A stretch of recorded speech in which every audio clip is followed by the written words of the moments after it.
Hey everyone, in this video I'm going to take you through a brief introduction of Supermicrocomputer's latest financial statement, its latest 10Q statement, so that you can get a better understanding of what's fueling the increase in the stock price. It isn't just hype and popularity from artificial intelligence.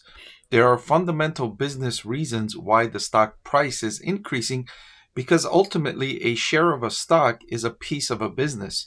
You're owning a piece of a business, and if that business is improving, you want to own that business even more. So let's take a closer look and let's try and understand the inner workings of Supermicrocomputer. I want to thank the Motley Fool for sponsoring this video. Visit fool.com/Parkev for the 10 best stocks to buy now. All right, so it's always good to start with the overview of the business so that you get an understanding of what they do and how they generate profitability. So Supermicrocomputer says they are a Silicon Valley-based provider of accelerated compute platforms comprised of application-optimized, high-performance, high-efficiency server storage systems for a variety of markets, including data centers, cloud computing, and the big one, AI, 5G, and edge computing. And that's the big one there, AI. That's the reason why the company's net sales increased by 103% in the latest quarter ending December 31st. The AI segment is what's driving that phenomenal growth for Supermicrocomputer. They continue to say their total IT solutions include complete servers, storage systems, modular blade servers, workstations, rack scale solutions, devices, subsystems management, and security software. They also provide global support and services to help their customers install, upgrade, and maintain their computing infrastructure.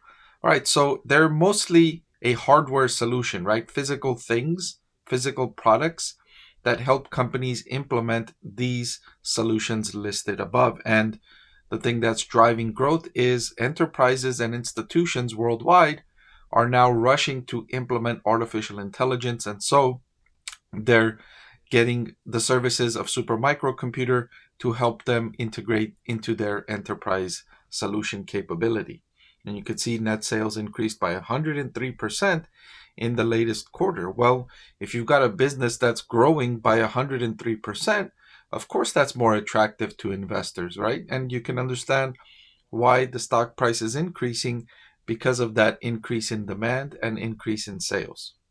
Let's continue. This is what's called a common size financial statement, where all of a company's expenses are considered in relation to their net sales. You can see net sales are 100%, and everything else is a percentage of net sales. This is called a common size financial statement, and this is something I teach university students how to do in my corporate finance classes at university. So one of the things you're looking for is gross profit. You want to see this increasing when sales are increasing. That's demonstration of economies in scale. But we're not seeing that with Supermicrocomputer. You saw that I already pointed out sales increased by 103%, right? But when you look at gross profit, year over year, it actually decreased. So its gross profit margin was 18.7% in the quarter ended last year, and it was only 15.4% in the current quarter. So it actually decreased even though sales jumped by 103%. This is not what you see in another popular AI stock, Nvidia. We saw Nvidia's sales explode by more than 200%, and its gross profit margin increased to over 75%. So difference there between Nvidia and Supermicrocomputer. Now, Supermicrocomputer management in another conference call explains that the reason their gross profit margin is coming down instead of going up is because their strategy is a sort of land and expand strategy. They try to get in with these enterprises and they offer them lower prices, introductory prices, just to establish a relationship with them. And they hope to expand their relationship as time goes on. So given that many of these deals are new and they're giving them introductory offers, their pricing was lower and thereby driving a lower gross profit margin. Similarly, income from operations decreased to 10.1%, down from 12%. So not as attractive of growth from supermicrocomputer as you saw from NVIDIA. But of course, very, very few companies are growing the way NVIDIA is growing, in that they're growing explosively, both revenue and profitability. That's what makes NVIDIA so impressive. That's why, in fact, I have NVIDIA listed as one of my top stocks to buy, where supermicrocomputer is not on that list. I upgraded supermicrocomputer stock to a buy in mid-January, and I've had it there as a buy, but I don't feel as confident or as strongly for recommending supermicrocomputer as I do with NVIDIA, and you can partly see why, right? It's not growing as organically or as effectively or as robustly as NVIDIA is growing. So moving on, they give us a breakdown of where their sales are coming from. So server and storage systems consisted of 93.7% of their sales, and subsystems and accessories consisted of 6.3% of their sales. So that's a breakdown of where their revenue is coming from, their share of revenue is coming from. So they're vastly primarily a server and storage systems business, with 94% of the revenue coming from that category. And they give us a breakdown of the regions where their revenue is coming from, and the United States had 71.1% of their sales. That was up big time from 60.5% of their sales in the same quarter last year. Europe was the main decliner here. Last year, 17.3% of supermicrocomputer sales were coming from the Europe region, and this year in that same quarter, only 7.9% of sales were coming from Europe. So United States taking a greater share of supermicrocomputers' revenue. Interestingly, two customers accounted for 25.5% and 10.4% of their net sales for the 3 months that ended December 31st. In the same quarter last year, they had no customers that were above 10% for the 3 months ended. And from now on, they continue to expect to have customers exceeding 10% of net sales in future quarters.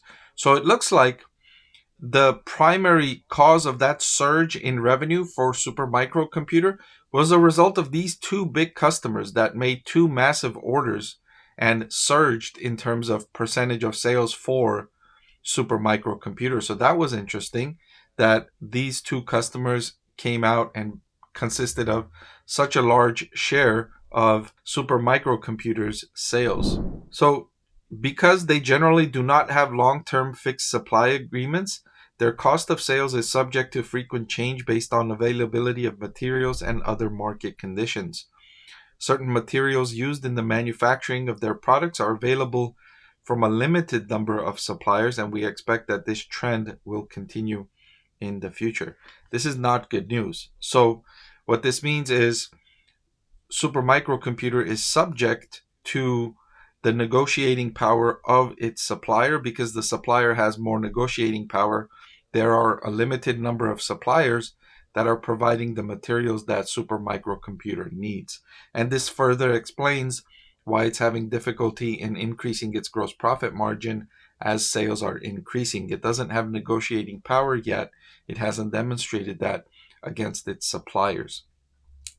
So interesting to find out these inner workings of supermicrocomputer stock and understand what's going on the inside of the company, some of the strategic decisions, and some of the different characteristics of the business. And I hope this elaborates on supermicrocomputer and you know more about this extremely popular AI stock.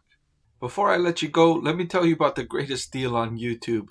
With just a click of a button, you can get free financial analysis from a professor with decades of investing experience. So what are you waiting for? Hit that subscribe button, and I'll see you again soon.